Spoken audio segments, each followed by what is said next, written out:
monitoring kegiatan bagi pelaksana kegiatan. Nah, pelaksana kegiatan kan tidak hanya pada ini ya, pada SKB atau pihak ketiga yang nanti akan bekerja di lapangan, tapi juga untuk kita, tim Kementerian ATR BPN, dan juga teman-teman nanti pada saat proses monitoring ketika kegiatan PTSL ini juga berjalan. Selanjutnya, next, Mas Andre. Ya, Bapak Ibu, ini juga tadi seperti sudah disampaikan oleh Ibu Ses. Jadi untuk fase 6 ini adalah data yang kami terima pada saat kemarin pertemuan di Banyuwangi. Ya, kalau jumlah kabupatennya sejumlah 33, saya kira ini sudah confirm ya Bapak Ibu. Tapi kalau jumlah desa, ini saya kira masih terbuka untuk perubahan jumlah desa. Jadi saya kira ini tidak menjadi harga jumlah yang terakhir, karena di dalam proses pelaksanaan PTSLPM kita memahami bahwa perubahan penlok itu sangat dimungkinkan dan biasanya akan terjadi. Jadi mohon apabila nanti ada perubahan penlok bisa dilakukan dan harus dilakukan pengisian form analisis risiko juga. Nah, apabila sekarang untuk per hari ini kita mendapatkan angka ini, jadi nanti silakan Bapak Ibu menggunakan data penlok desa yang memang saat yang paling terakhir. Jadi itulah nanti yang akan digunakan untuk proses pengisian form analisis risiko. Saya kira ini jumlahnya cukup banyak ya Bapak Ibu untuk sebuah 3 provinsi gitu ya. Jadi tapi oleh sebab itu kita berusaha untuk menggunakannya atau melakukannya secara sistematis dan efisien. Karena ini saya kira Bapak Ibu di Kanwil terutama, karena ini adalah merupakan tahun kedua ya kita melakukan analisis risiko Bapak Ibu. Jadi saya kira nanti dampingan dari teman-teman PAS di Kanwil dan juga Bapak Ibu di Kanwil, tim Kanwil akan sangat membantu untuk tim, terutama tim kantah-kantah yang baru bergabung di fase ke-6 ini, khususnya di 26 kantah ya, karena 7 kantah sudah pernah terlibat di dalam fase 5 sebelumnya. Next. Ya, jadi ini lebih secara spesifik ya Bapak Ibu.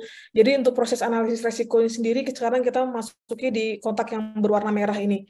Jadi ini sekarang kita sedang melakukan proses BIMTEK bersamaan dengan tim Kanwil, dengan tim Kantah. Terus kemudian nanti untuk proses data entry-nya untuk form ini akan dilakukan oleh Kantah. Terus kemudian untuk validasi dan verifikasi data nanti akan dilakukan oleh teman-teman PAS di level Kanwil. Jadi ini adalah untuk melakukan proses validasi dan verifikasi dari data-data yang sudah disubmit oleh Kantah. Nah, karena kita sekarang nanti melakukannya secara digital dengan menggunakan aplikasi Kobo Toolbox yang nanti akan dijelaskan oleh Mas Andri, proses pengisian ini nanti akan bisa dilakukan monitoring secara real time. Jadi umpamanya Bapak Ibu nanti langsung submit di jam 1 umpamanya. Nah, saat itu juga nanti sudah bisa kami monitor di pusat maupun di level Kanwil dari data-data yang sudah disubmit oleh tim Kantah. Nah, nanti teman-teman PAS nantilah yang akan melakukan proses validasi dan verifikasi. Hal ini sangat penting Bapak Ibu karena ini juga pembelajaran di fase-fase sebelumnya. Kadang-kadang memang dari jumlah desa penlok yang cukup banyak ya, apalagi untuk saat ini yang per provinsi, khususnya di fase 6, satu provinsi atau satu kantah nih bisa mereka harus melakukan pengisian form lebih dari 20 form, 20 kantah. Nah, saya kira tentunya ada saat-saat di mana pengisiannya melakukan mungkin kesalahan. Nah, nanti itu harus dilakukan proses verifikasi oleh teman-teman PAS. Nah, nanti terus kemudian semua data-data yang tersubmit atau terkumpulkan itu akan dilakukan proses analisis di tingkat PMU. Oke, next ya. Ini mungkin lebih untuk memudahkannya ya Bapak Ibu ya. Jadi ini otorisasi dari penggunaan aplikasi Kobo Toolbox yang nanti akan kita jelaskan bersama. Jadi untuk level Kantah ini hanya melakukan proses data entry saja. Sedangkan untuk Kanwil, dalam hal ini nanti akan dipimpin oleh teman-teman PAS, mereka bisa melihat seluruh form, mereka sudah akan melakukan proses validasi, dan apabila ada perubahan atau proses perbaikan data, itu bisa dilakukan di level Kanwil, nanti akan dilakukan oleh teman-teman PAS. Sedangkan kami nanti di PMU yang akan melakukan proses data analisis, meskipun kami juga sebenarnya bisa melakukan perubahan atau penggantian atau edit data ya, tapi tentunya Bapak Ibu yang ada di level Kanwil dan Kantah yang mengetahui lebih mendalam apakah data tersebut sudah terverifikasi atau belum. Jadi saya kira untuk otorisasi untuk melakukan proses verval ya dalam hal ini untuk verifikasi dan validasi data analisis risiko akan dilakukan di tingkat Kanwil. Dan mohon Bapak Ibu di Kantah nanti apabila ternyata ditemukan ada kesalahan pengisian ataupun ada mau perubahan data yang akan dilakukan di desa tertentu, mau nanti bisa langsung dikoordinasikan dengan PAS masing-masing provinsi. Selanjutnya, next. Ya, nah ini untuk waktu untuk proses timeline-nya Bapak Ibu ya, untuk proses jadwal kita proses pengisian. Jadi hari ini di mana kita melakukan BIMTEK, kita juga akan melakukan percobaan atau tryout. Jadi nanti pada saat BIMTEK atau setelah BIMTEK sampai hari ini sampai tengah malam, silakan Bapak Ibu untuk mencoba. Nanti akan ada dijelaskan lebih lanjut oleh Mas Andri, akan ada link khusus di mana Bapak Ibu bisa mencoba langsung di gadget masing-masing, baik itu di handphone, di laptop maupun di tablet ataupun desktop. Nanti silahkan bisa langsung di tryout atau diuji coba. Terus kemudian kami berharap untuk proses pengisian kuesioner itu dilakukan mulai besok tanggal 2 atau mungkin kita secara resmi nanti ya, nanti malam, tengah malam, sampai kemudian tanggal 11 Februari. Kenapa Bapak Ibu waktu kita sangat padat? Karena hal ini harus selesai sebelum pihak pelaksana segera ke lapangan. Nah, makanya kita sangat istilahnya berlomba nih ya. Kita harus bisa menyelesaikan proses ini sebelum pihak pelaksana ke lapangan, karena informasi inilah nanti yang akan diberikan kepada pihak pelaksana sebelum nanti mereka ke lapangan. Dan tentunya untuk proses validasi dan verifikasi nanti akan dilakukan oleh teman-teman PAS bersamaan nanti pada saat proses pengisian kuesioner ini. Jadi mohon Bapak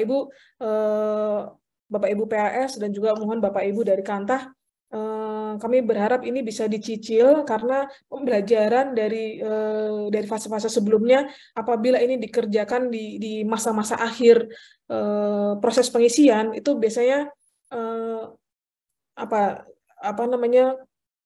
kesalahan pengisian itu biasanya sangat besar terjadi gitu ya, karena begitu jumlah desa yang yang besar juga pada saat fase 6 ini. Seperti tadi kita sudah ketahui, untuk ketiga provinsi ini hampir ada 1.015 desa, dan itu masih ada perubahan ya, bisa naik bisa turun. Jadi kami akan selalu mendampingi Bapak Ibu secara teknis di dalam proses selama proses pengisian kuesioner ini. Dan selanjutnya nanti akan kami olah datanya kira-kira untuk waktu 3 atau 4 hari agar nanti untuk selanjutnya nanti akan bisa kami sharekan kembali yang akan bisa diakses oleh baik itu Kanwil, Kantah maupun Kementerian Atr BPN secara umum dan juga pihak pelaksana, pihak ketiga nanti akan ditampilkan di dalam dashboard Safeguard. Nah, ini sebenarnya nanti Bapak Ibu juga bisa mengecek dashboard yang sudah ada, karena hasil dari data analisis resiko yang sudah terjadi di fase 1 sampai fase 5 itu juga nanti ada di dalam dashboard ini. Nanti akan saya jelaskan di akhir setelah pengisian. Nah, saya kira itu saja pengantar dari saya. Untuk selanjutnya nanti untuk penggunaan aplikasi Kobo Toolbox ini sendiri nanti akan dijelaskan oleh Mas Andri, dan nanti kita bisa langsung berlatih bersama, karena nanti linknya juga akan langsung bisa kita share. Untuk selanjutnya, silakan Mas Andri. Baik, terima kasih Pak. Sehat kita dalam kondisi baik kita pada hari ini. Suaranya putus-putus Mas Andri. Ya, untuk BIMTEK penggunaan Kobo Toolbox, apakah lebih baik sekarang? Ya, agak lumayan Mas, silakan. Ya. Baik, setelah tadi diketahui apa saja aspek-aspek dan bagaimana pentingnya pengisian analisis risiko ini, kami sangat memohon kepada Bapak Ibu di Kanta atau siapapun nanti yang akan ditugaskan dalam pengisian, siapapun yang akan bertanggung jawab dalam pengisian, mohon melakukan pengisian dengan kondisi yang sebenar-benarnya dan kondisi yang sesuai dengan apa yang diketahui atau apa yang pernah didengar oleh Bapak Ibu di Kanta, karena pengalaman dari kondisi kemarin kita sampai akhirnya salah mengidentifikasi terkait status atau masyarakat yang kita sebut sebagai masyarakat adat, ternyata setelah dilakukan pengecekan di lapangan ternyata bukan masyarakat adat, tapi karena ini sudah terlanjur masuk ke ke pengetahuan World Bank kemarin sempat Bank Dunia sempat kemarin mengajar kami untuk mengklarifikasi hasil-hasil temuan tersebut. Nah, itulah kenapa di awal saya kembali mengingatkan Bapak Ibu Kanta untuk lebih berhati-hati lagi dalam melakukan pengisian sebisa mungkin secara aktual dan faktual yang ada di lapangan. Dan mohon maaf memberikan beban ini kepada Kanta karena menurut kami Kanta lah yang merupakan yang paling terdekat dan paling mengetahui kondisi di lapangan. Tentu saja masyarakat juga pasti akan selalu melaporkan atau selalu bertanya kepada ofisial yang terdekat, yaitu dalam hal ini adalah Kanta. Baik, saya kira saya next untuk masalah teknisnya. Untuk penggunaan Kobo Toolbox sendiri, mungkin kalau ada teman-teman AS atau teman PAS sudah terbiasa dengan Kobo Toolbox, itu ada dua cara melakukan pengisian, ada dua cara untuk mengakses, itu bisa melalui link website atau URL, itu bisa dilakukan online, kemudian bisa dilakukan melalui web browser, jadi apapun, Mozilla, Chrome, atau Edge, mau dari handphone, mau dari laptop, mau dari tablet, atau mau dari Fold yang sekarang lagi bisa dilipat, itu sangat mungkin kan, atau menggunakan aplikasi, which is yang menggunakan aplikasi ini hanya akses oleh smartphone. Ya, hanya akses oleh smartphone yang harus diinstal melalui Play Store. Sama kelebihannya juga sekarang untuk website itu bisa digunakan online offline, karena dulu keunggulan dari penggunaan Kobo Toolbox adalah bisa digunakan secara offline. Setelah pembaharuan oleh Kobo Toolbox sendiri, itu akhirnya untuk web browser hanya sekedar link yang diakses melalui browser apapun, itu ternyata sudah bisa offline juga. Kemudian kalau menggunakan aplikasi, kita menggunakan Kobo Collect dengan akses terbatas. Karena kenapa disebut sebagai akses terbatas? Karena si admin dalam hal ini PMU harus melakukan sharing kepada semua enumerator, istilahnya enumerator dalam hal ini Kanta. Jadi setiap enumerator harus memiliki akun untuk mengakses Kobo Toolbox, untuk mengakses formulir Kobo Toolbox. Dan ini menurut kami cukup menurut kami cukup ribet dan lebih memudahkan jika hanya menggunakan satu link setiap kanwil untuk bisa dilakukan pengisian. Toh sekarang sudah bisa offline dan online, meskipun tetap harus online dulu untuk di-save di dalam perangkat, kemudian bisa dilakukan secara offline sampai mendapat jaringan kembali. Baik, next. Untuk pengisian menggunakan link Kobo Toolbox itu bisa diakses di link berikut. Saya buat short linknya, link pendeknya sehingga mudah dihafal. Untuk Jabar, bit.ly/AR itu dari analisis risiko, AR Jabar untuk Jawa Barat, F6 Jateng untuk Jawa Tengah, F6, Jatim untuk Jawa Timur, F6. Seperti itu. Kurang lebih yang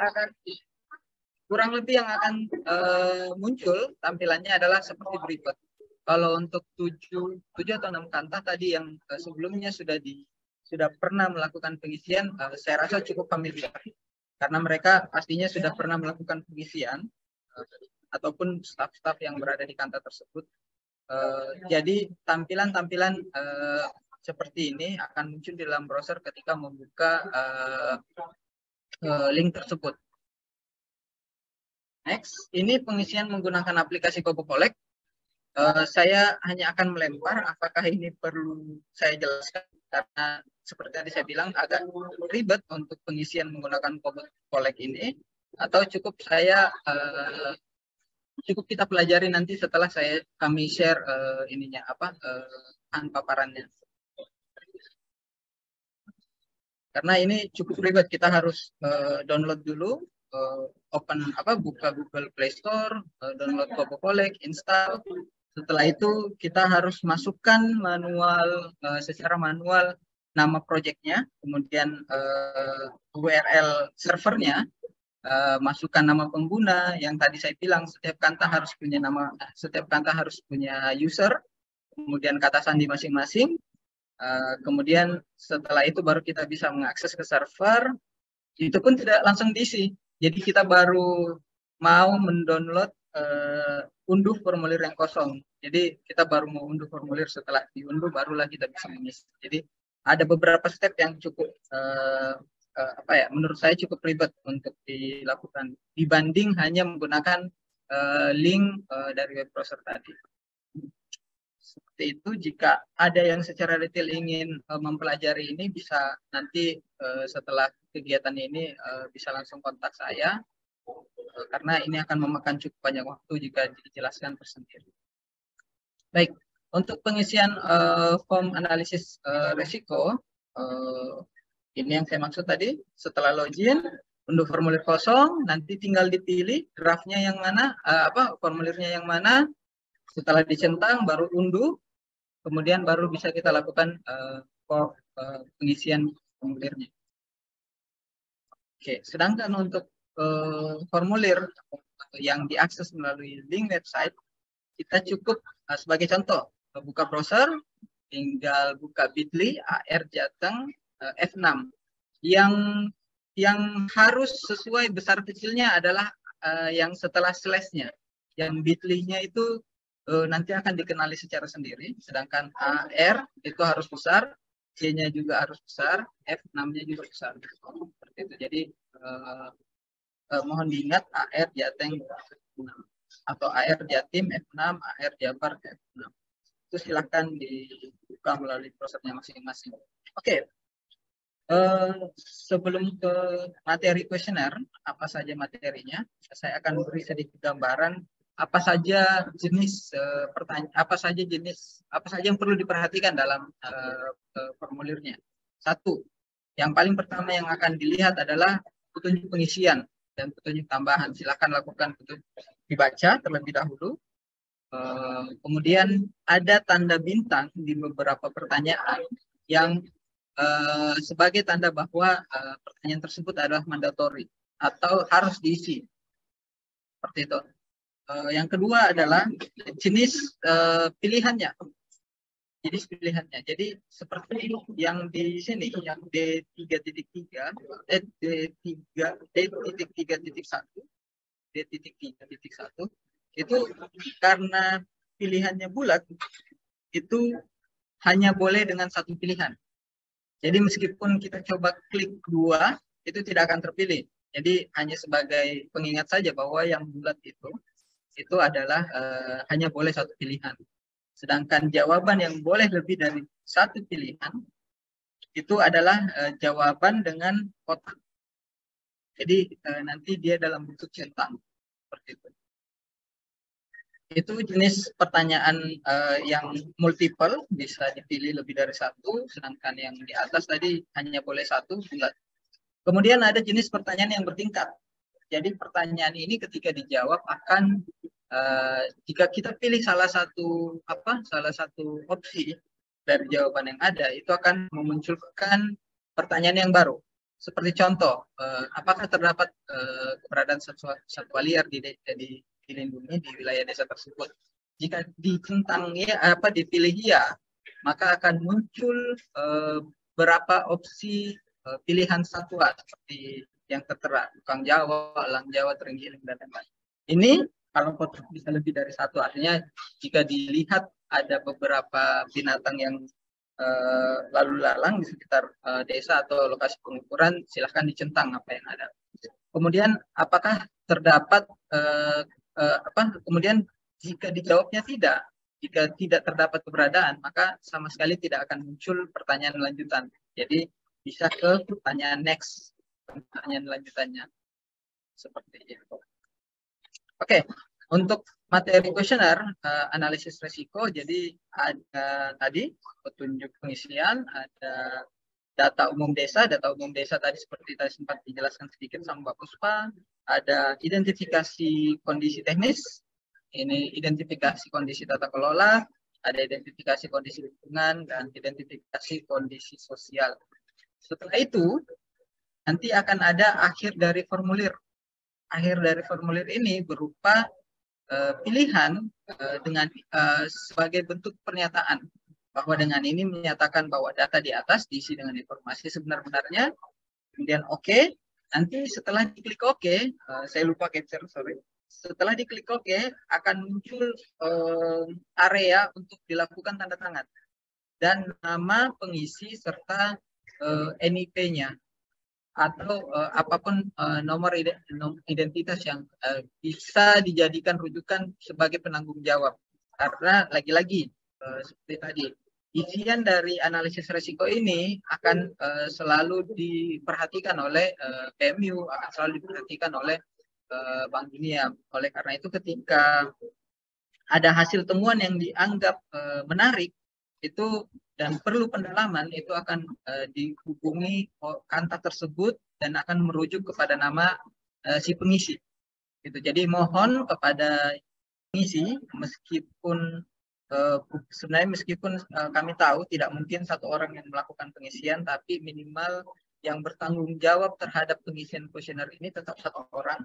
Jadi harapan kami tetap dari Bapak Ibu di Kanta yang merupakan penanggung jawab apakah kasih atau stafnya, setidaknya yang dalam waktu dekat tidak akan berpindah atau tidak akan ini, takutnya setelah ditelusuri karena dia konsultan atau PPNPM harus sudah selesai kontraknya seperti itu.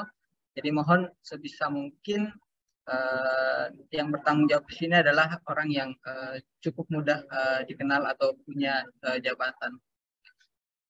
Meskipun sebenarnya yang mengisi bisa saja AS atau staf yang di bawahnya, staf kontrak di bawahnya. Baik. Kemudian untuk pengisian formulir tadi data umum desa, ada kabupaten, kecamatan, desa. Kemudian ada opsi tadi, opsi yang pertanyaan lanjutan untuk desa.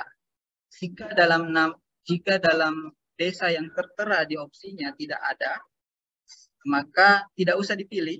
Nanti dia akan muncul kolom untuk diisi secara manual. Kemudian untuk rekam geotek, sekarang sepertinya sudah ada beberapa laptop yang bisa kita dapatkan current location dari laptop, atau kalau tidak bisa, itu bisa diklik secara manual di area kotak ini. Bisa diklik.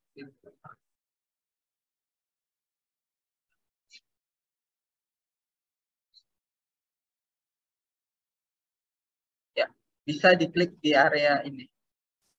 Seperti itu. Jadi silahkan cari dulu di mana alamat yang paling dekat, kemudian bisa langsung diklik di area sini. Nanti untuk luas wilayah desa cukup mengacu pada apakah itu BPS, Prodeskel, atau apapun informasi sekunder. Jadi tidak harus berdasarkan apa yang real di lapangan, tapi cukup melakukan pendekatan dokumen-dokumen sekunder. Kemudian struktur batas desa, apakah indikatif ataupun definitif, ini akan sangat penting untuk persiapan teman-teman pada saat pengukuran di lapangan nanti oleh pihak ketiga untuk menjawab atau memperkirakan permasalahan yang akan muncul ketika ada bidang atau ya ketika ada bidang yang berdekatan dengan perbatasan desa. Oke, kemudian untuk identifikasi kondisi teknis, di sini kalau kita lihat ada akses, mulai dari akses kabupaten ke desa, begitupun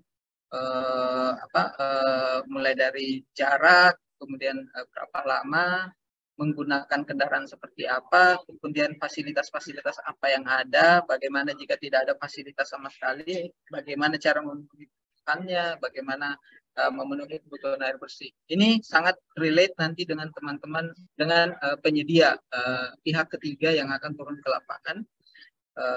Karena tidak dipungkiri pada saat mereka melakukan survei, pada saat mereka melakukan pengukuran, fasilitas-fasilitas umum ini yang perlu mereka tahu berada di lokasi atau tidak. Jika tidak, mereka akan diinformasikan oleh PMU, dalam hal ini Kantas juga, dalam hal ini Kanwil, untuk mempersiapkan bagaimana mereka memitigasi rencana kerjanya mereka.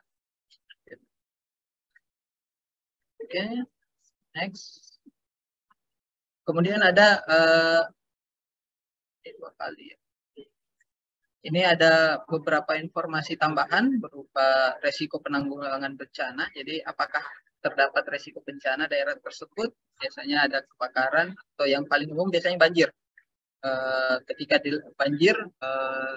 banjir, pihak ketiga tentunya tidak akan bisa melakukan pengukuran, dan melalui identifikasi ini setidaknya pihak ketiga ke depannya nanti akan mempersiapkan rencana kerja yang lebih baik, seperti menghindari pengukuran di desa tersebut ketika musim hujan, karena desa tersebut ada historis banjirnya seperti itu. Makanya kenapa kita butuh waktu, karena biasanya akan terulang di bulan-bulan mendekati bulan yang sama. Kemudian apa rencana mitigasinya jika ditemukan kondisi-kondisi tersebut. Ini yang nanti akhir dari formulir ini ada, ketika klik OK nanti ada nama, NIP, jabatan, kemudian tanda tangan. Oke, setelah tanda tangan, saya tahu ini ada cukup banyak pertanyaan. Tentunya akan beberapa pertanyaan akan butuh waktu untuk dilakukan pencarian terlebih dahulu. Jadi kami dari PMU memohon sebelum melakukan pengisian mungkin bisa terlebih dahulu melakukan studi pada desa-desa atau area-area penlock. Contohnya cari tahu atau silakan download BPS atau data-data Prodeskel yang kira-kira ada dalam daftar pertanyaan.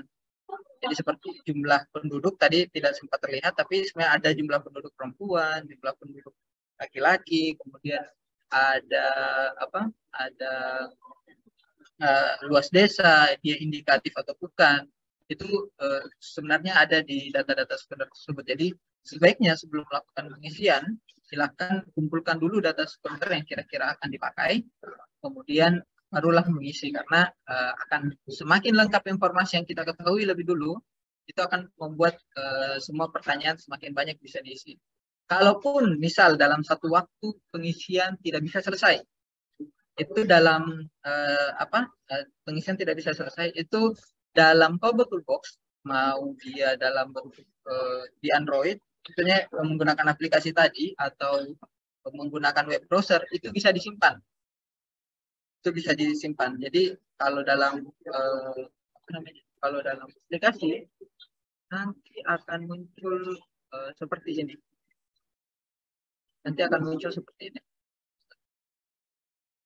Simpan formulir dan keluar. Itu untuk menyimpan. Tapi kalau dalam browser nanti tampilannya seperti ini. Jadi jika ingin disimpan, itu ada pilihannya save draft. Ini harusnya save draft ya, bukan submit. Ini kursornya harusnya di save draft. Submit itu ketika semuanya sudah terisi. Dan semua yang mandatori sudah terisi. Jadi ketika yang sudah mandatori diisi, submit langsung masuk. Tapi kalau untuk yang save draft, ini ketika tadi pengisian formulir tidak bisa selesai dalam satu waktu sehingga harus dilakukan penyimpanan, itu silahkan di save draft, pilih save draft. Nanti akan muncul save as draft, kemudian record time-nya apa, biasanya cukup pakai sesuai, ini akan muncul sesuai judul formulir, kemudian tolong tambahkan nama desanya. Jadi bisa membedakan ketika dalam pengisian Bapak atau Ibu atau Mbak melakukan 3 pengisian sekaligus dan 3-tiganya tidak bisa selesai, 3 desa tersebut tidak bisa selesai dalam satu waktu, itu 3-tiganya bisa di save draft tanpa harus saling menumpuk. Jadi silakan di save 1 desa A, 2 desa B, 3 desa C, tinggal save draft seperti itu. Nanti tampilannya akan ada di sini. Jadi setiap kita membuka tadi bit.ly/AR, anggaplah Jabar, AR Jabar F6, itu nanti akan selama dibuka menggunakan device yang sama ya, selama dibuka menggunakan device yang sama, akan langsung teridentifikasi apakah ada atau pernah menyimpan draft formulir tersebut. Jadi akan muncul di sini 1 atau 2 atau 3 seperti itu. Oleh karena itu sebaiknya yang tadi yang bit.ly AR Jateng F6 atau Jabar F6 atau Jatim F6 silakan dilakukan bookmark, sehingga ketika di bookmark kan lebih mudah didapat dan langsung teridentifikasi ada atau tidak draft yang tersimpan di situ. Tampilannya seperti ini. Ketika ingin membuka draft, misal besoknya, kemudian hari, 2 hari kemudian, atau 3 hari kemudian, tinggal buka kembali browser. Nanti tinggal ini Jawa Tengah, analisis risiko. Nanti tinggalin tulisannya, klik load record. Nanti setelah di load record, yang satu ini akan muncul. Baik, ya, yang satu ini akan muncul. Jadi tadi saya gunakan desa itu. Ini akan muncul di antrian. Jadi jika ada 3, nanti akan ada 3 list di sini, ada 4 list. Oke. Ini bisa dilakukan secara offline. Jadi silakan buka link ke Bottlebox-nya tersebut pada saat online dulu. Jadi persyaratannya adalah harus online dulu, sama seperti menggunakan aplikasi juga. Aplikasi perlu diunduh, formulir perlu diunduh. Begitupun pada saat link. Jadi link form Bottlebox ini, analisis risiko Bottlebox ini, silahkan dibuka dulu pada saat mendapat jaringan. Tapi setelah itu akan tersimpan dalam memori browser kita, memori browser masing-masing. Seperti itu. Jadi hanya tinggal diakses meskipun dalam kondisi offline. Baik, saya kira itu untuk panduan penggunaannya. Saya akan coba buat simulasi. Saya akan coba buat simulasi untuk pengisiannya. Untuk pengisiannya, untuk media koordinasi dan diskusi jika terdapat masalah, silakan kita bisa join ke grup ini. Ini grup baru yang khusus analisis risiko PTS-LPM fase 6. Jadi silakan di-scan. Ini akan langsung di-scan menggunakan kamera, akan langsung masuk atau join ke grup. Sambil saya lanjut untuk pengisian simulasi pengisiannya.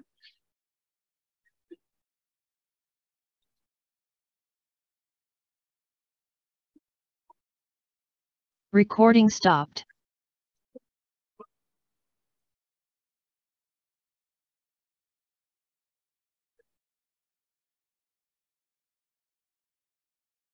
Berarti Mas Andri saat ini kita langsung mau simulasi menggunakan ini ya, formnya ya? Iya, formnya Okay. kita simulasi.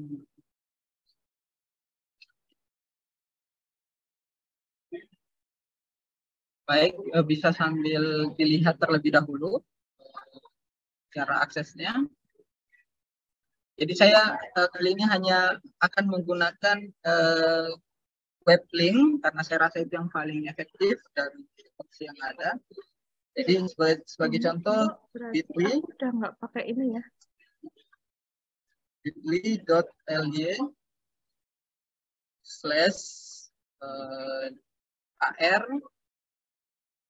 Jabar F6.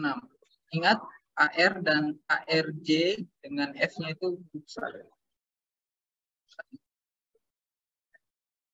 Nah, nanti dia akan terload ke sini, Jawa Barat analisis risiko plus 6. Ini adalah salah satu contoh pilihan yang hanya boleh dipilih satu, jadi meskipun saya klik yang lain tidak ini. Recording in progress. Dan ini sekaligus sebagai contoh pertanyaan atau jawaban yang berlanjut. Jadi misal kita pilih Kabupaten Ciamis, nanti hanya akan muncul kecamatan di Kabupaten Ciamis. Pilih Sukamantri, nanti hanya akan ada desa di Sukamantri. Jika saya pilih Sukamantri atau apapun desanya, Ciberem misalnya. Oh, oke. Ini tidak jalan ini. Bentar, saya coba kasih dulu. Artinya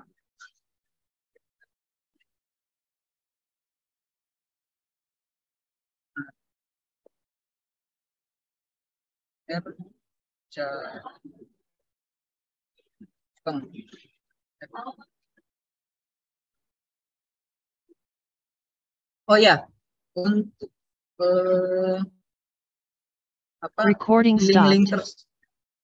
untuk link-link tersebut itu bisa diakses di dalam grup tadi, itu bisa diakses juga. Jadi ada di deskripsi grup ya. Ini kemudian jadi seperti ini, saya pilih Kecamatan Poncowarno, desanya atau kelurahannya contoh Tegalrejo. Nanti ketika terpilih, pilihan yang untuk input manual nama desa akan hilang. Karena saya dianggap bahwa, oh ternyata desanya ada dalam pilihan. Tapi jika tidak ada, tinggal tulis sendiri. Misalnya, ya, Desa Sukamaju. Ya, atau sebenarnya tidak perlu tulis desanya, langsung aja Sukamaju, karena desanya di sini sudah tergenerate di pertanyaannya. Baik, itu sedangkan untuk titik koordinat itu silakan kalau ini sebenarnya saya karena ada ini aja searching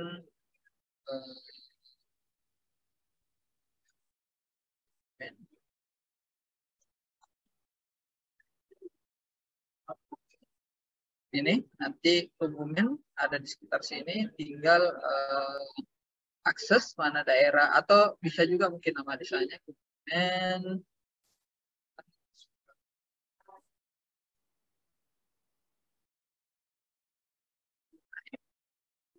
Mungkin sekitar sini saya rasa Bapak Ibu di kantor pasti sudah tahu secara spasial sebarannya desa-desanya.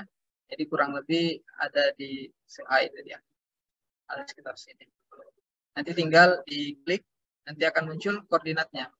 Atau jika ingin memasukkan koordinatnya secara manual, itu bisa juga, tapi formatnya decimal degree.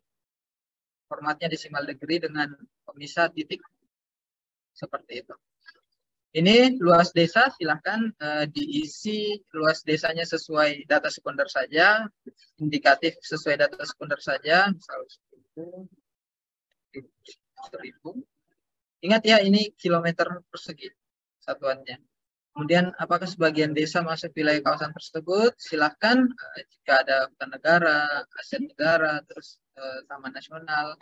Seperti itu. Nah, ini pertanyaan centang untuk taman nasional punya pertanyaan berlanjut seperti jika dia dalam taman nasional, apakah desa tersebut masuk zona yang mana? Seperti itu.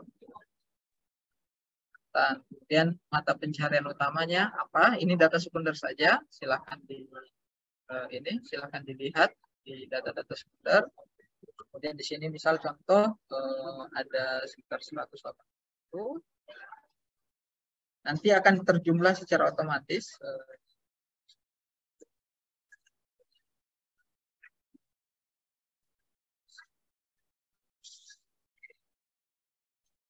jumlahnya kayak gini. Nanti akan saya coba perbaiki. Jumlahnya seharusnya ini total, bukan jumlah seperti ini. Baik, kemudian untuk jumlah kepala keluarga juga seperti itu. Silakan dari data sekunder. Kemudian apakah ada lembaga tersebut di desa? Silakan centang, lebih dari satu bisa. Kemudian sumber datanya, tadi kami minta untuk menyiapkan sumber data, apakah PPS, Kecamatan Dalam Angka, Prodes, atau Prodeskel, dan lain-lain. Seperti itu. Kemudian untuk identifikasi kondisi teknis, jarak ibu kota ke desa, terus ada topografi penlog, jadi topografi desanya itu seperti apa, apakah desanya dataran, atau bergelombang, bergunung, atau lembah. Ini tentu akan memudahkan pihak ketiga dalam perencanaan menurunkan tim-tim survei. Kemudian akses dari ibu kota apakah terjangkau? Ya, jika tidak, apa yang membuat dia tidak bisa terjangkau? Jadi silakan berikan alasan. Kemudian lama perjalanan, ini dalam satuan menit. Jadi silakan, misal kalau 1,5 jam, artinya 90 menit. Dan sebagainya. Kemudian untuk jenis transportasi, apakah menggunakan motor, mobil, atau jalan kaki. Maksudnya jalan kaki ini tidak bisa digunakan menggunakan motor ya. Jadi betul-betul hanya pejalan kaki. Perahu motor, sampan, dan lain-lain. Kemudian ada estimasi biaya transportasi. Jadi Bapak, Ibu, Bapak, dan Mas diminta untuk mengestimasi dari kabupaten ke desa itu kira-kira butuh biaya berapa. Jika ada kendaraan umum tentunya lebih murah, jika tidak ada pastinya bisa lebih mahal.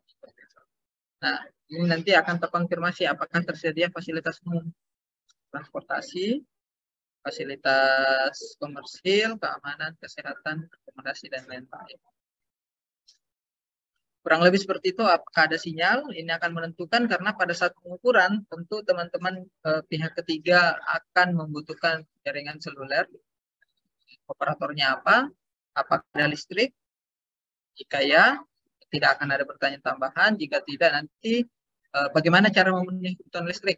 Ini tentu akan membantu juga ketika tidak ada alternatif sama sekali cara memenuhi kebutuhan listrik. Artinya pihak ketiga harus proper untuk membawa genset atau sumber listrik lainnya. Kemudian air bersih, seperti kita tahu ini adalah salah satu kebutuhan pokok untuk mandi, minum, dan sebagainya. Kemudian di sini di bagian C ada identifikasi kondisi tata kelola. Ini lebih kepada program-program pemerintah apa saja sih yang saat ini berlangsung di lokasi. Jadi ini pilihan bisa lebih dari satu. Ini hanya simpel, tidak terlalu banyak. Setelah itu sumber datanya dari mana? Apakah dari wawancara, berita, atau dari kantor desa, dan lain-lain. Kemudian next.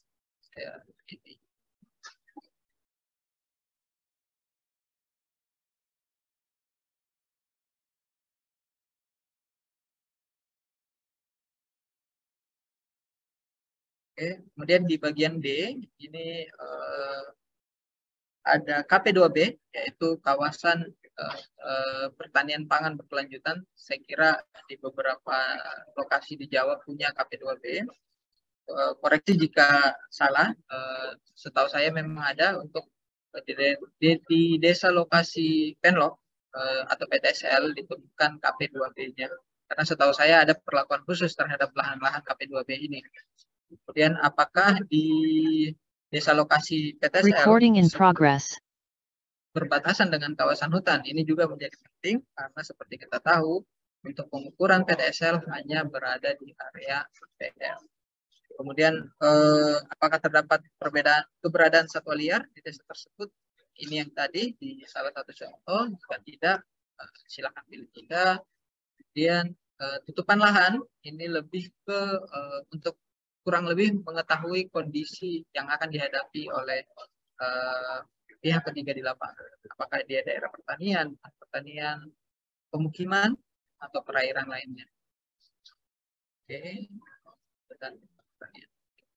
Kemudian ada kemiringan lereng desa tinggi, sedang, rendah. Apakah dia berada di daerah tinggi berada sedang, atau hanya berada di kaki gunung dan itu sangat datar.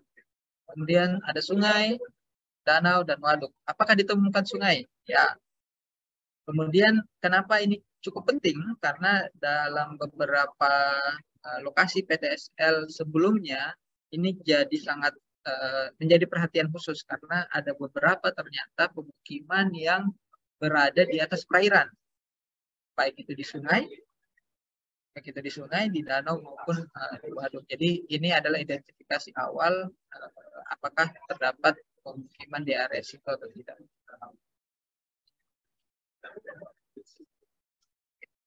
Kemudian di sini ada potensi resiko dan dampak sosial. Apakah pernah terjadi atau ada potensi terjadi sengketa konflik dan perkara? Jika ya, apa yang bisa jelaskan secara singkat apa yang terjadi, kenapa sampai terdapat potensi tersebut? Kemudian apakah ada potensi terhadap sumber penghidupan atau perpindahan tempat tinggal dari usaha lain ke usaha yang terletak di lokasi pengukuran.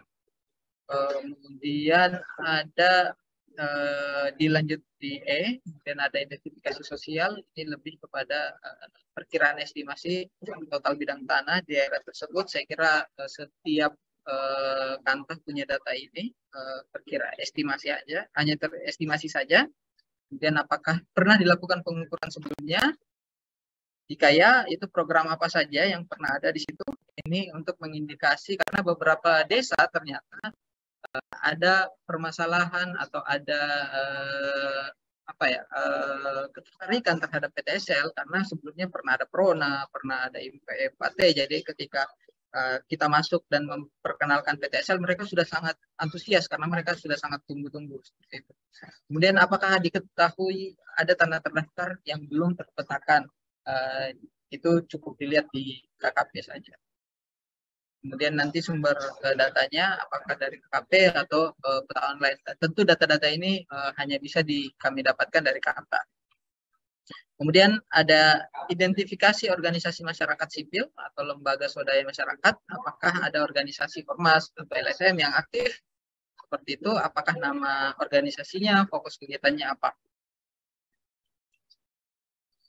Kemudian identifikasi perkumpulan perempuan, apakah ada perkumpulan perempuan di sekitar situ, apakah PPK, kearisan, keagamaan ini seperti majelis taklim, atau bahkan tidak ada tapi adat ada, perkumpulan perempuan secara adat ada. Kemudian ada identifikasi sengketa, konflik perkara, dan pertanahan. Di bagian ini lebih ke melihat permasalahan sosial apa sih yang menjadi concern dari yang menjadi prioritas di desa tersebut. Apa kemiskinan, ada penguasaan lahan secara monopoli, ada premanisme, atau dan lain-lain. Kemudian selanjutnya ada identifikasi pendetailan yang potensi tadi, ada sengketa, konflik, dan perkara.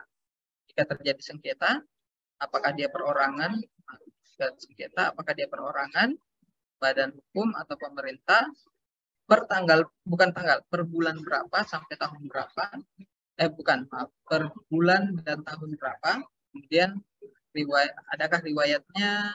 Terus siapa yang dahulu terlibat dan lain-lain. Saya kira informasi ini cukup umum dihadapi oleh Bapak Ibu di kantor pertanahan. Selanjutnya pindah ke keberadaan tanah wilayah atau adat, kemudian cagar budaya dan lembaga adat. Jadi sengaja kami pisah supaya memudahkan teman-teman untuk Bapak Ibu untuk mengetahui apakah ini yang dimaksud wilayah adat, apa yang dimaksud cagar budaya, atau lembaganya tersendiri. Jadi mulai dari apakah terdapat keberadaan tanah wilayahnya, kemudian apakah ada pengakuan keberadaan masyarakat adat di desa tersebut. Jika ya, apakah Mas Andri sedikit tambahan? Ya, Bapak Ibu, mungkin Mas Andri bisa tolong dibesarkan sedikit tampilannya. Ya, jadi Bapak Ibu, ini pembelajaran dari fase kelima, ada kesalahpahaman terkait dengan definisi dari tanah adat gitu ya, tanah atau tanah ulayat. Karena ada beberapa kantah waktu itu memahami bahwa tanah yang seperti cagar budaya atau tanah yang dianggap sebagai keramat wilayah atau suatu situs yang dianggap keramat itu dianggap sebagai tanah adat. Nah, oleh sebab itu kami sertakan definisi apa yang disebut oleh tanah adat tersebut di dalam form ini gitu. Jadi khususnya di E431 ini. Jadi adalah tanah-tanah yang penguasaan, pemilikan, pemanfaatan dan penggunaannya diatur oleh hukum adat baik yang dikuasai langsung maupun tidak langsung oleh persekutuan. Dengan demikian istilah ini juga mencakup tanah-tanah perorangan, tanah yang dikuasai langsung oleh persekutuan. Gitu. Jadi kita berikan definisi yang supaya nanti pemahaman kita sama ketika dalam mengidentifikasi apakah itu disebut oleh tanah adat atau tidak. Kenapa hal ini menjadi sangat penting, Bapak Ibu? Di sini juga kami menggarisbawahi karena nanti ada perlakuan khusus atau akan ada tindak lanjut terkait dengan apabila terindikasi ada keberadaan tanah adat. Jadi mohon untuk menjadi perhatian ekstra dan ini juga mohon nanti juga bantuan teman-teman PAS untuk bisa mendampingi di dalam khususnya identifikasi tanah adat ini. Saya kira itu aja. Silakan Mas Andri, jangan lanjutkan. Saya kira untuk pengisiannya nanti tinggal mengikuti pertanyaan-pertanyaan yang di form ini ya. Jadi saya kira tidak terlalu sulit karena kita semua pastinya sudah sangat familiar dalam pengisian form survei atau dalam hal ini untuk analisis resiko. Silakan Mas Andri. Saya coba lanjut. Mohon maaf masih untuk keberadaan tanah adat atau tanah ulayat, mohon tadi seperti di-mention oleh Pak Puspa, mohon tetap berpegang oleh apa definisi dari tanah ulayat. Kami sudah lampirkan apakah ada atau tidak, atau misal ada juga tidak ada tanahnya tapi ada masyarakat adatnya. Nah, silahkan pilih yang di bagian bawahnya seperti itu. Kemudian apakah ada masyarakat adat, kemudian akan muncul di bawahnya akan ada pertanyaan apakah ada lembaga adatnya, apakah lembaga adat tersebut melakukan pimpin upacara, pemberian hak atas tanah, atau hanya sebagai penasehat seperti itu ketika ada konflik atau terjadi masalah-masalah secara sosial di desa tersebut. Kemudian itu di bagian tanah adat dan masyarakat adatnya, sedangkan di bagian tempat-tempat dikeramatkan dan cagar budaya itu bagian bawah. Jadi mohon dibedakan. Jadi kami coba membuat definisi dari tempat yang dikeramatkan seperti tempat-tempat yang memiliki nilai atau perlakuan khusus yang dianggap masyarakat tidak boleh dilanggar atau harus diikuti dan sangat dijaga penggunaan atau akses area sekitarnya. Bahkan ada beberapa tanah keramat atau area keramat ini tidak boleh ditunjuk, nanti tangannya putus atau apa dan lain-lain. Jadi hal-hal yang seperti itu.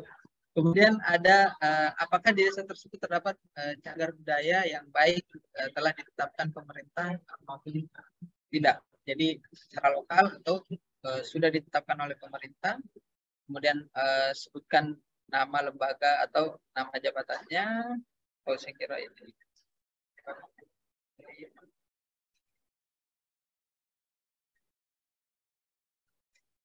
Oke, sepertinya ini adalah sambungan dari yang di atas. Akan saya coba perbaiki. 43 titik. Ya, ini yang ini sepertinya lari. Akan saya coba perbaiki sampai malam ini sembari Bapak Ibu bisa melakukan tryout. Kemudian apakah terdapat sengketa konflik perkara dalam wilayah tanah ulayat atau tanah adat tersebut. Jadi jika ada konflik-konflik terhadap tanah ulayat, silakan dicentang. Kemudian seperti tadi dilakukan identifikasi apakah perorangan atau dengan pemerintah atau dengan badan hukum. Oke, kemudian ada penguasaan tanah. Di sini dilihat penguasaan tanahnya berupa apa? Sempadan jalan atau HGU. Silakan dicentang jika terdapat, karena seperti kita tahu ada sempadan-sempadan pantai atau sempadan sungai yang ada perlakuan khusus, ada HGU, ada konsesi, kawasan hutan. Kemudian ada tolong jelaskan potensi penguasaan tanah dan langkah mitigasi apa yang dilakukan KATA. Dan yang terakhir adalah resiko penanggulangan bencana. Ini seperti kebakaran, banjir, gempa bumi, erupsi gunung Merapi jika ada, gunung api jika ada, kemudian kapan terakhirnya, bagaimana rencana mitigasi, kemudian silakan klik OK, nanti akan ada nama di sini ada ya,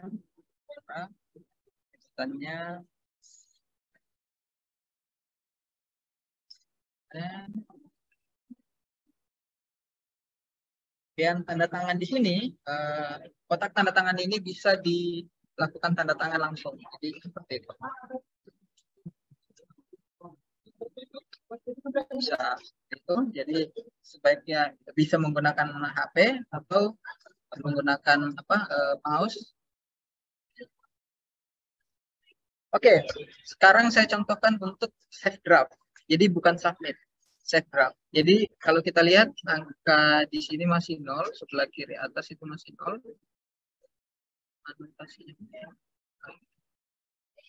Sebelah kiri atas ini masih 0, artinya belum ada save draft-nya, belum ada draft yang tersimpan. Nanti silahkan saya klik save dulu. Saya perlu ingat nama desanya itu Pamaju. Save draft. Ini angka satunya saya ganti jadi Sukamaju. Jadi ketika saya ingin memperbaiki Sukamaju atau mengedit kembali melakukan pengisian untuk desa Sukamaju, saya akan pilih desa Sukamaju.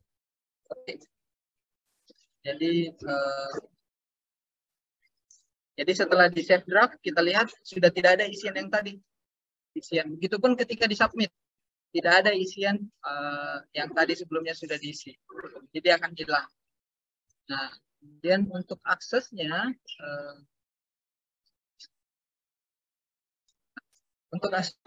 di sebelah sini sudah ada satu ya, sebelah kiri atas itu sudah ada satu. Untuk aksesnya, contoh seperti karena baru apa namanya?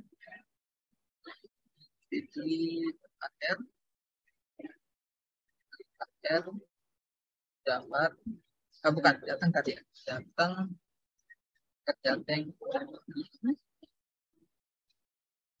itu nanti akan ini di-cut aja, bisa di load record, artinya ada record yang tersimpan. Ya, kalau misalnya ada yang sudah diklik, seharusnya dia akan terrecord. Tapi kalau untuk memanggil yang draft tadi, klik di daerah sini. Satu, nanti akan ada pilihan Jawa Tengah, dan resiko. Oh, desa Sukamaju ya. Ini yang akan saya edit. Atau misal desa Supo, itu saya akan pilih desa Supo. Tapi ini Sukamaju sebagai contoh. Oke, nanti akan muncul. Saya kira itu dari saya untuk simulasi pengisiannya. Seperti tadi Mbak Puspa sampaikan, silakan gunakan waktu sampai nanti malam untuk melakukan pengisian, percobaan pengisian, sambil saya memperbaiki beberapa pertanyaan tadi yang lari. Ada 1-2 pertanyaan yang lari. Sembari itu silahkan bebas isi sebanyak-banyaknya juga bisa, karena nanti setelah besoknya itu akan digunakan data-data akan dihapus kembali, data yang lama akan dihapus, kemudian data yang mulai dari besok itu akan dianggap sebagai data yang real untuk dilakukan analisis resiko. Baik, dari saya cukup. Jika ada pertanyaan, akan kontak dan kita bisa bersua di sini. Mas Andri bisa tolong ditampilkan untuk link yang ke dalam grup WhatsApp? Ya.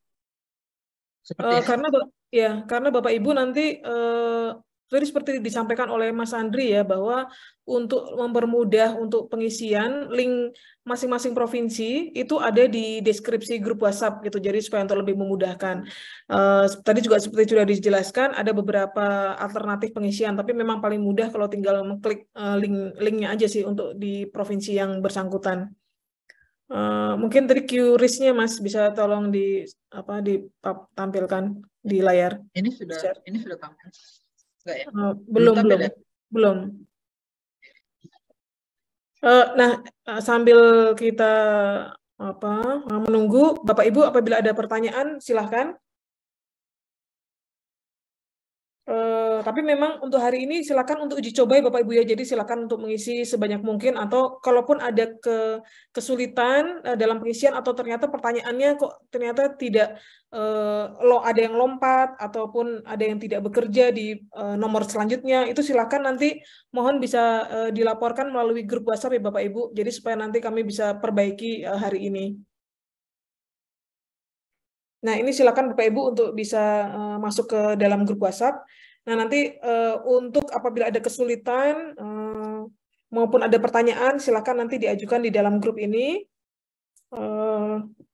Terutama paling tidak yang untuk hari ini, ketika Bapak Ibu melakukan uji coba, silahkan. Nah, apabila ada pertanyaan yang ternyata tadi lompat-lompat atau ternyata ada kesalahan di dalam form, silakan mohon tolong dilaporkan di dalam grup untuk kami bisa segera perbaiki.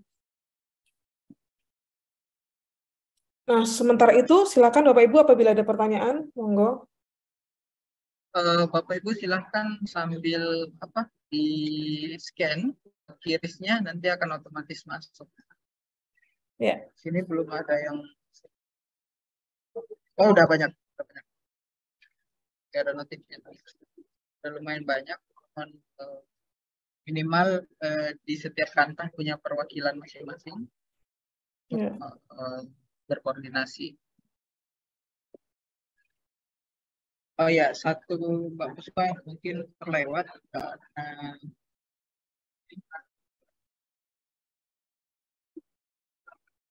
Oke, saya kan ini memudahkan untuk memastikan bahwa update yang dilakukan nanti itu terload. Karena tidak dipungkiri dalam perjalanan biasanya ada masukan, ada tambahan atau pengurangan pertanyaan, itu bisa dipastikan kita perlu mengupdate formnya. Sebagai contoh seperti ini.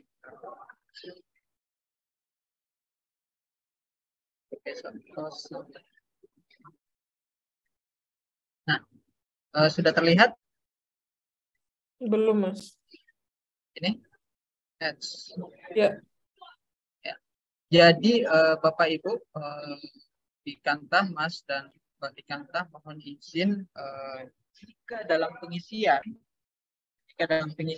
kemudian ditemukan peringatan seperti ini, a new version of this form has been downloaded, refresh this page to load the update version. Jadi ini artinya ada pembaharuan dalam form, entah ada penambahan atau kayak tadi ada misplace pertanyaan atau pertanyaan yang tidak jalan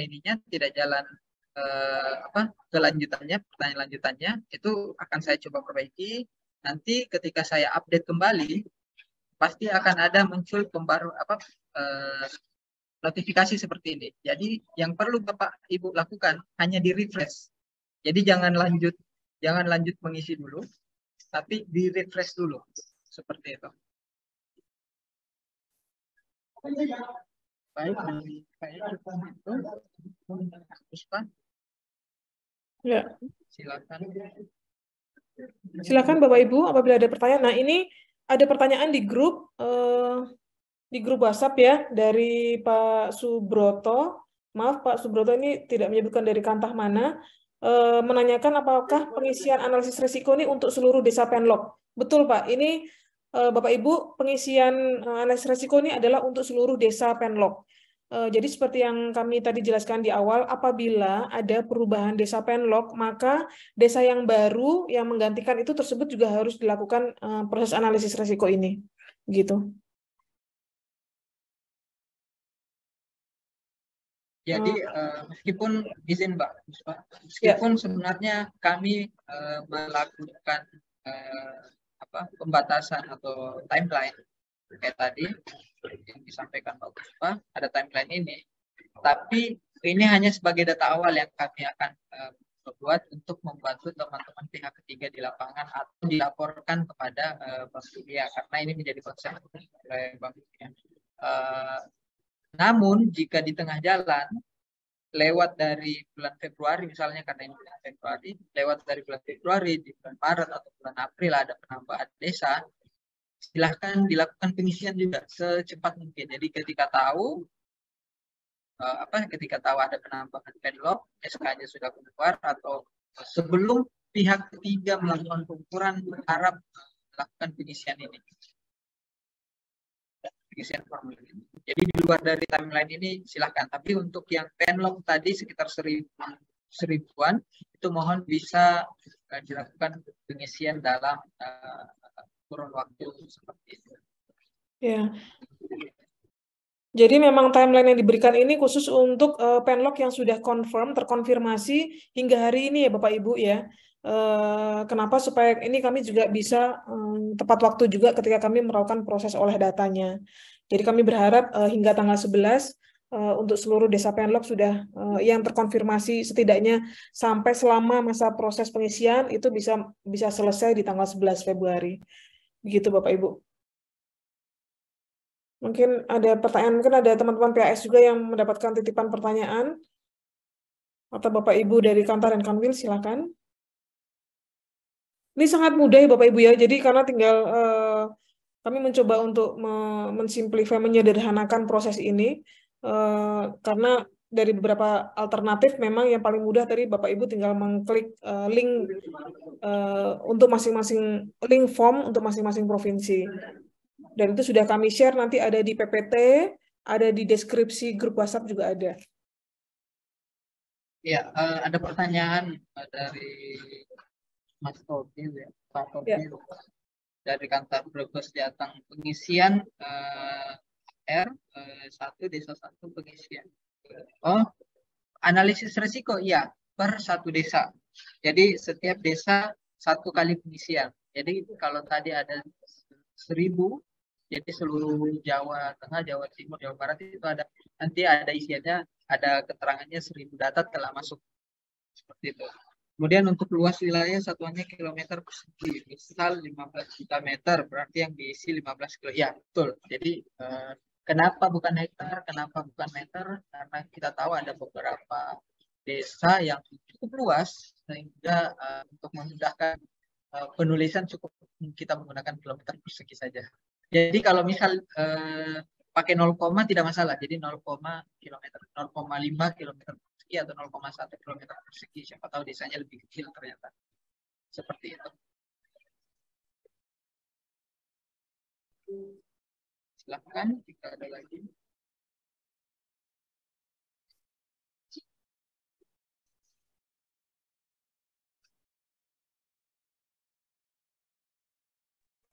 Izin Mbak Puspa. Ya, silakan Pak Tri. Baik Mbak Puspa, Mas Andri, terima kasih atas waktunya. Kami hanya sedikit memberikan beberapa informasi terkait dengan pengalaman kami di kajian kerentanan sosial, kajian kerentanan sosial di tahun 2022 yang lalu. Ini kan sesuai dengan hasil dari analisis risiko di awal ya. Jadi di Jawa Timur ini beberapa ditemukan tanah hiasan. Jadi memang di Jawa Timur ini banyak ditemukan tanah hiasan, seperti contoh di Bojonegoro, kemudian di Banyuwangi ataupun di Bangkalan kemarin. Nah, kami hanya ingin menyampaikan kepada teman-teman di Kanwil Jawa Timur bahwa tanah hiasan ini bukan tanah ulayat ya. Jadi sekali lagi bahwa kalau ada tanah hiasan ya itu memang ada yang memahami tanah hiasan ini tanah leluhur ataupun istilahnya apa ya, tanah yang memang sejak dari dahulu itu ada yang dikeramatkan ataupun memang itu menjadi tanah warisan dan lain-lain, tapi itu bukan tanah ulayat ya. Mungkin itu Mbak Puspa. Terima kasih. Tanah hiasan itu berarti apa ini? tanah marga ya, tanah komunal ya Pak ya? Ya, seperti itu Mbak Yasa, Mbak Puspa. Oke. Baik Pak. Ya. Terima kasih Mbak. Terima kasih Pak. Baik, terima kasih Pak Tri. Saya kira informasi yang cukup ini penting karena untuk menghindari informasi seperti di tahun lalu.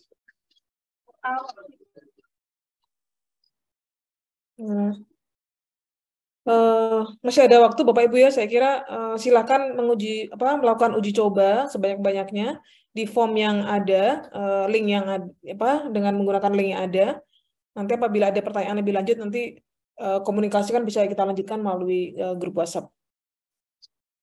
Dan untuk Bapak Ibu baik PAS, baik di kantor, Bapak Ibu di Kanta atau teman-teman KS di Kanta juga, jika pada malam hari ini jika ditemukan pertanyaan yang sekiranya tidak dianggap tidak relevan dengan pertanyaan di atasnya, atau kayak tadi tidak seharusnya dia adalah pertanyaan berkembang atau pertanyaan lanjutan tapi tidak muncul atau muncul terus, mohon diinformasikan. Saya mengaku bahwa kadang meskipun sudah diplototin berhari-hari masih ada beberapa yang tertinggal. Jadi mohon juga sekaligus jika ada yang dirasa pertanyaan-pertanyaan yang dibutuhkan bisa dikonversi ke kami untuk kami perbaiki.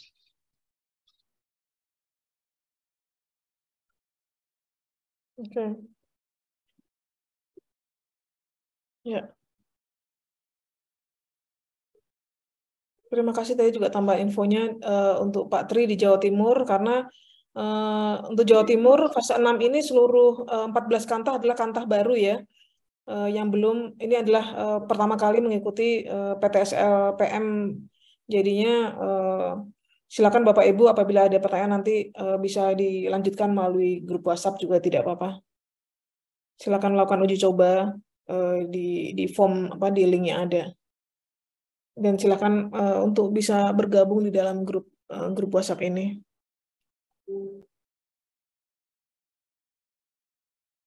Oke. Nah, saya kira nanti saya akan coba jelaskan sedikit dashboard. Nanti setelah pengisian form, terus bagaimana nanti Bapak Ibu bisa mengetahui hasilnya. Nah, saya sedikit nanti akan menampilkan dashboard safeguard yang sudah kita punyai.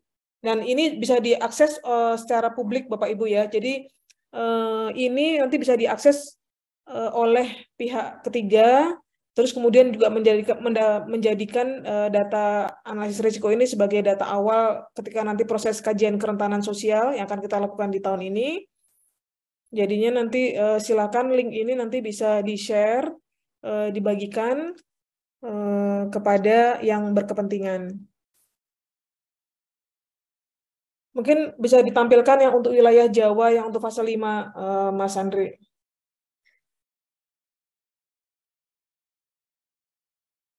Nanti Bapak Ibu silakan bisa di bookmark dashboard ini, karena ini juga masuk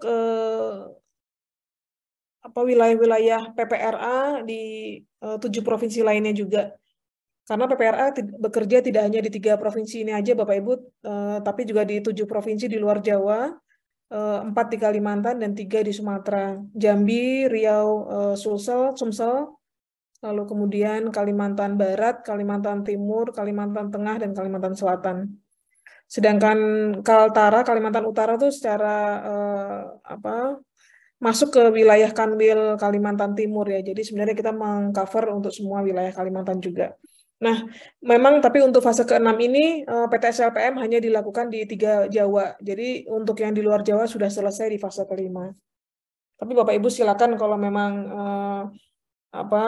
bisa melihat informasi data yang ada di sana. Mas Andri ini belum muncul ya? Kenapa ya? Oh, saya kira sudah muncul ya, Pak. Belum. Saya udah buka. Wait.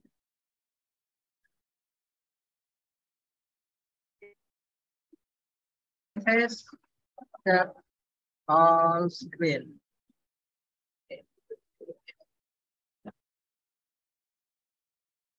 Ya. Jadi maaf ini Oke. Jadi dashboard Safeguard ini sudah menggunakan domain Kementerian ATR BPN dan ini sudah sudah digunakan juga Bapak Ibu di 7 provinsi lainnya. Nah, untuk Jawa, Mas, tolong dibuka untuk Jawa. Nah, ini tadi yang muncul sebentar untuk wilayah Flores, NTT. Nah, sebenarnya ini adalah merupakan kegiatan pilot project Bapak Ibu. Kita khusus untuk di NTT, khusus di 7 kabupaten NTT, itu kita sedang melakukan kegiatan PTPR saat ini.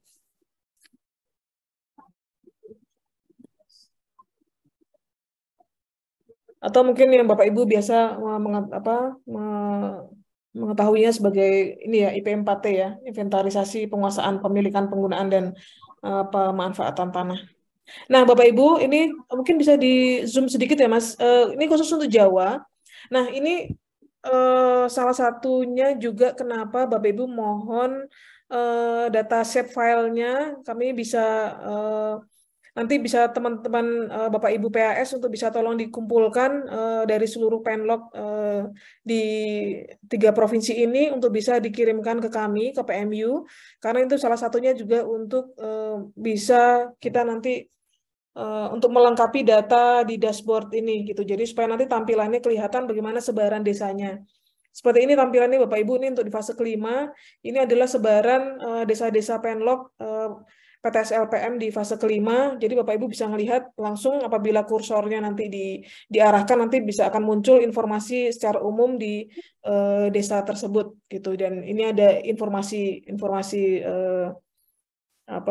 umum juga untuk di 3 provinsi ini. Jadi untuk yang tahun lalu di fase kelima di Jawa, total desanya yang di-cover adalah 629 desa.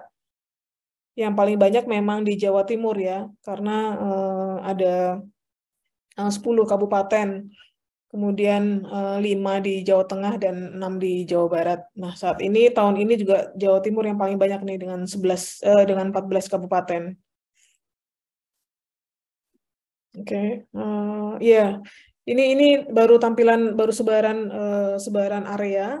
Jadi umpamanya Bapak Ibu nanti bisa spesifik hanya ingin menampilkan Jawa Barat saja, nanti silakan tinggal diklik Provinsi Jawa Barat. Jadi nanti akan di zoom hanya untuk wilayah Jawa Barat atau Jawa Tengah saja atau Jawa Timur saja. Atau nanti Bapak Ibu hanya ingin melihat data di Kabupaten Indramayu umpamanya, nanti hanya akan muncul informasi di Indramayu. Ya. Kemudian nanti juga ada beberapa informasi spesifik terkait untuk di wilayah tersebut, nanti juga akan muncul di sini. Nanti silakan Bapak Ibu bisa mengeksplor lebih lanjut dashboard ini, karena nanti linknya ada di dalam PPT dan itu sudah di-share ya di dalam chat. Nanti silakan Bapak Ibu untuk bisa mengeksplor. Terus kemudian juga link untuk masing-masing. Nah, ini di atas ini ada beberapa informasi terkait beberapa aspek yang memang Bapak Ibu ingin ketahui. Contohnya terkait dengan aksesibilitas ataupun terkait dengan keberadaan kawasan dan lembaga desa. Nanti silakan untuk bisa langsung diklik. Nah, akan lebih mudah nanti kalau silakan Bapak Ibu untuk mengeksplor lebih lanjut. Karena ini bisa ditampilkan per provinsi maupun per kabupaten gitu. Jadi kalau Kantah, contohnya untuk Kantah Brebes umpamanya hanya spesifik ingin menampilkan Brebes, nanti akan bisa ditampilkan hanya Brebes saja. Nah, nanti ini data-data ini akan sangat baik nanti apabila digunakan oleh Bapak Ibu sekalian pada kegiatan-kegiatan proses monitoring di kegiatan PTSL 6 ini.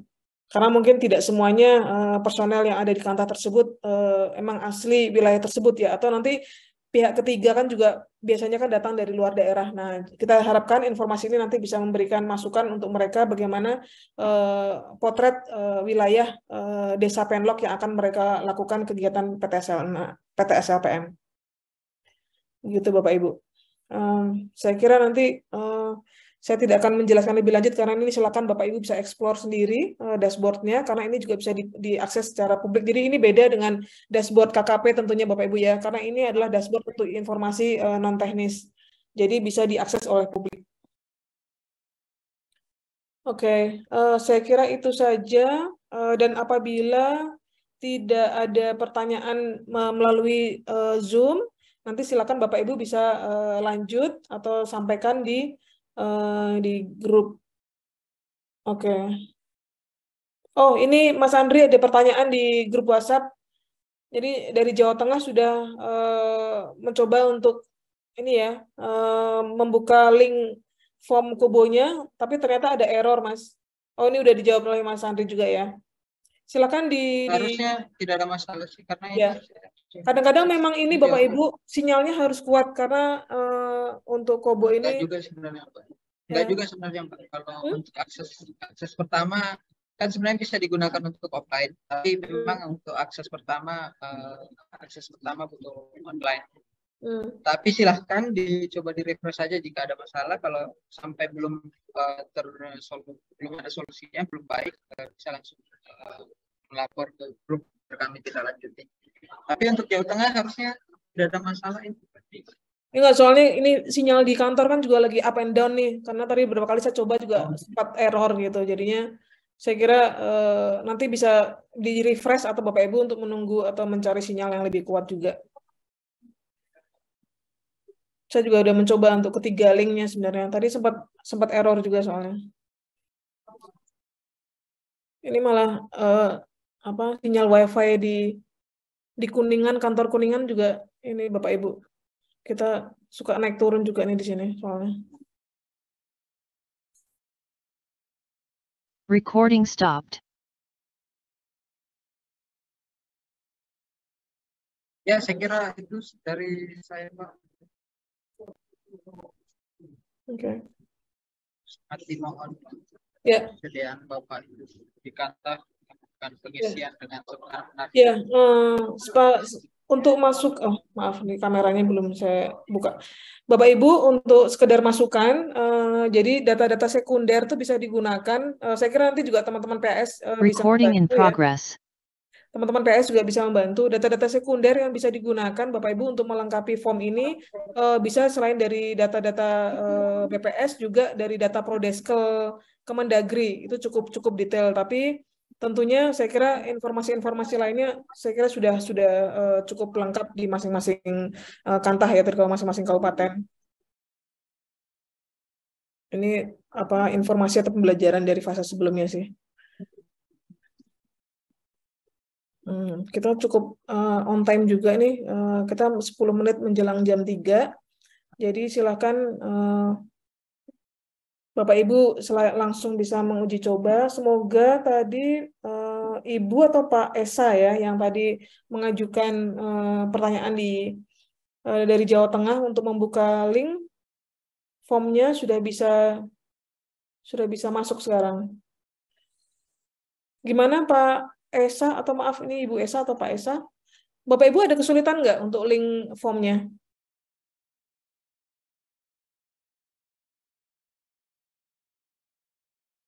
Bisa ya?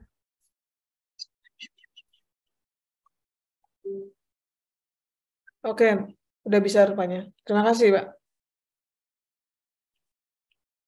Ya. Karena memang harus di refresh atau untuk memastikan. Karena tadi seperti Mas Andri sudah sampaikan ya, jadi ini bisa diakses, bisa digunakan secara offline, tapi harus di download dulu Bapak Ibu formnya. Ketika dan waktu mendownload memang sebaiknya pada saat sinyalnya cukup baik. Sedikit tips bagus Pak. Ya. Takut nanti pada saat pengisian tiba-tiba ada error juga, sebaiknya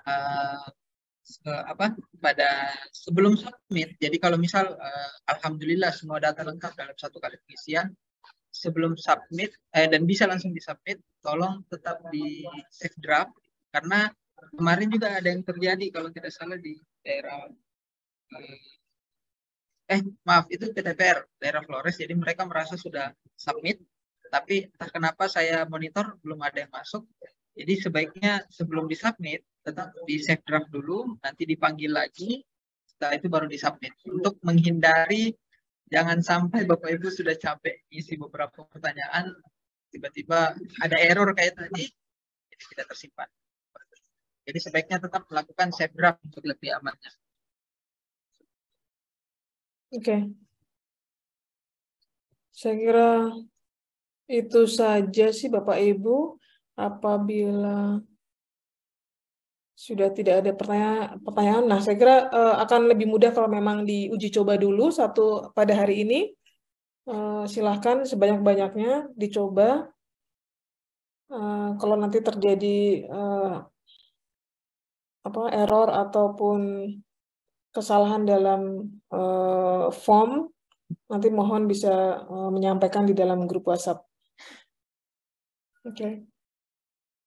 Tidak sulit kok Bapak Ibu, jadi kami berharap ini nanti bisa dilakukan secara mudah juga.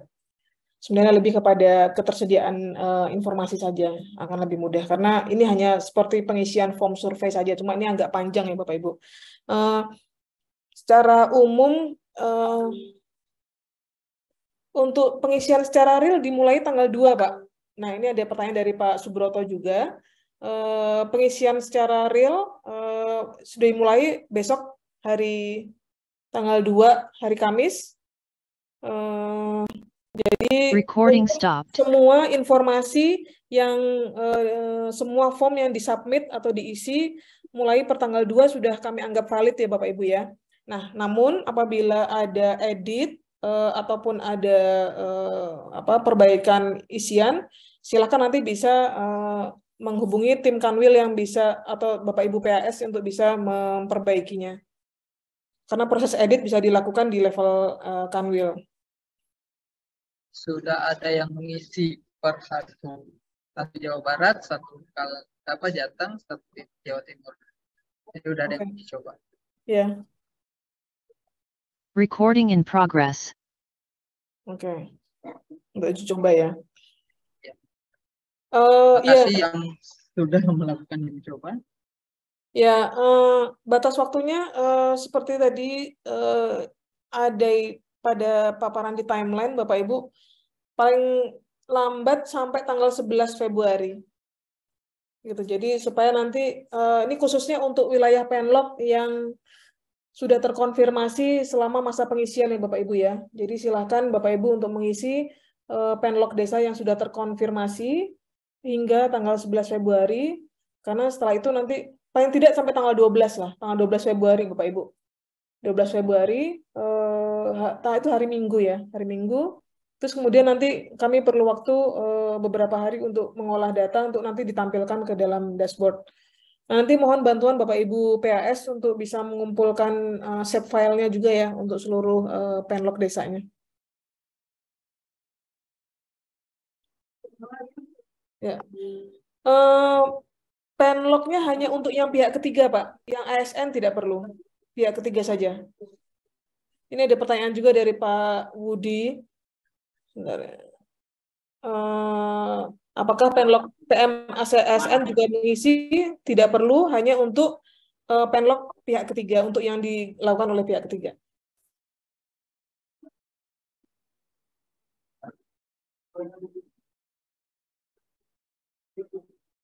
Oke. Ya, masih sama-sama, Pak. Nah, saya kira kalau di grup WhatsApp kan masih bisa terus terpantau ya Bapak Ibu untuk semuanya yang bisa sudah bergabung. Atau nanti Bapak Ibu PS juga mohon bisa membantu kalau yang memang bertanggung jawab untuk pengisian form analisis resiko ini untuk bisa bergabung di dalam grup. Bisa juga sambil melihat. Oke. Ada yang lainnya lagi?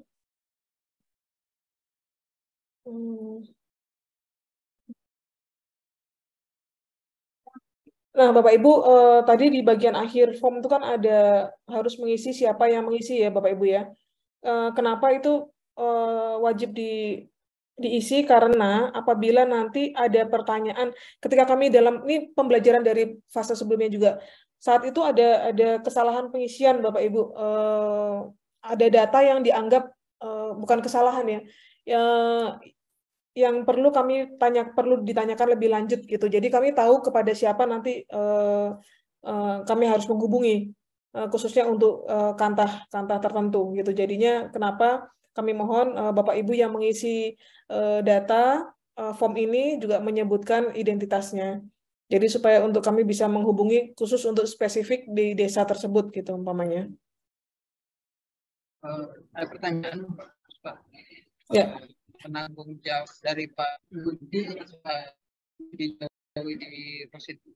Penanggung jawab fungsi harus dari seksi survei. Sebenarnya Pak, untuk penanggung jawab memang diharapkan dari kasih atau dari staf yang punya jabatan. Kenapa? Karena dianggap ketika penanggung jawabnya merupakan pejabat tertentu yang membantu melakukan pengisian merasa lebih lebih berhati-hati dalam pengisian, karena ketika yang mengisi sebagai yang bertanggung jawab juga anggap bukan mengecilkan teman-teman AS atau teman PPM, tapi karena tidak ada kontrol akhirnya ya udah isi aja yang penting cepat selesai, seperti itu yang kami takutkan Pak. Makanya ketika tetap yang bertanggung jawab adalah apakah itu Pak Kasih atau pejabat lainnya, itu dianggap teman-teman yang melakukan pengisian untuk membantu itu lebih bertanggung jawab dalam pengisian dan lebih berhati-hati. Gitu, Pak.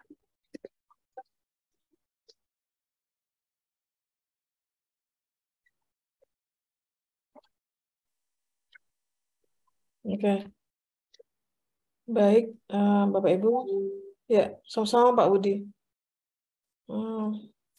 Baik Bapak Ibu, apabila tidak ada pertanyaan lebih lanjut, silakan dilanjutkan dalam pengisian formnya untuk uji coba. Dan apabila ada pertanyaan, sekali lagi nanti bisa ditampilkan di dalam grup WhatsApp. Kita cukup on time sekarang, sudah jam 3 sore. Ataupun nanti juga bisa melalui teman-teman Bapak Ibu PAS. Nah, ini mungkin Bapak Ibu di kantah yang baru ya, khususnya untuk kantah-kantah 26 kantah yang baru bergabung di PTSLPM fase 6. Perwakilan PMU juga ada di tingkat Kanwil, Bapak Ibu, ada Bapak Ibu PAS, Public Awareness Specialist di tingkat Kanwil. Seperti kalau di Jawa Timur nih ada Pak Triyatmoko dan Mas Rizal. Terus kemudian juga di Jawa Tengah ada Ibu Kris. Kemudian di Jawa Barat ada Ibu Leni dan Mas Eka. Jadi silakan nanti bisa menghubungi lewat mereka juga. Ataupun bisa langsung ke kami melalui grup WhatsApp juga bisa. Saya kira itu saja Bapak Ibu. Terima kasih atas kehadiran dan keikutsertaan di dalam proses BIMTEK pengisian proses analisis resiko di PTSLPM fase 6 ini.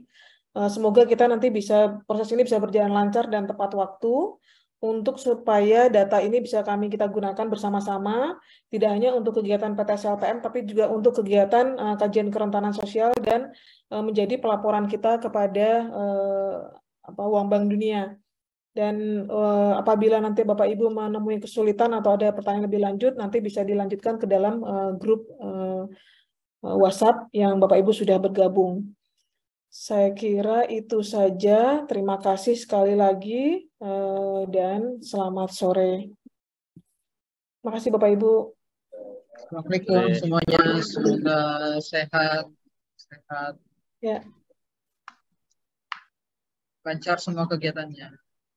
Ya, salam sehat juga Bapak Ibu. Salam sehat. Kami izin deh.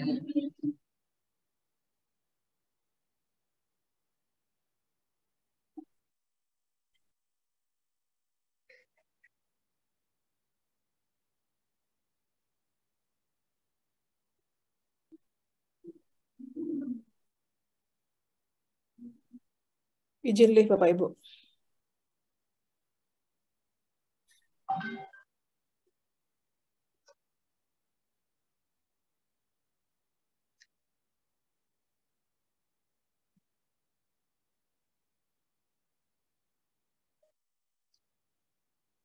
Recording stopped.